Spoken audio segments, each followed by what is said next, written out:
I've been looking forever for something, even lash extensions, but I haven't tried them because I was just iffy about it. But now I feel like I found something for me. So I'm going to dive right in. So I go and do that. I'm going to take the little thingy. I'm not going to see, it doesn't matter. So I'll take one of these. I don't get this. Oh, there we go.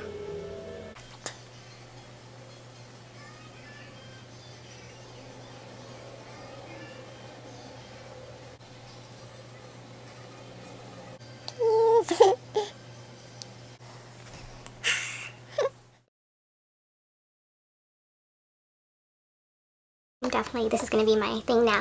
I usually do my mascara like fake lashes. I like my lashes to look fake, so I usually clump on my mascara, but oh my god, I don't think I'm going to have to use it anymore. So yeah, I love them. Yeah.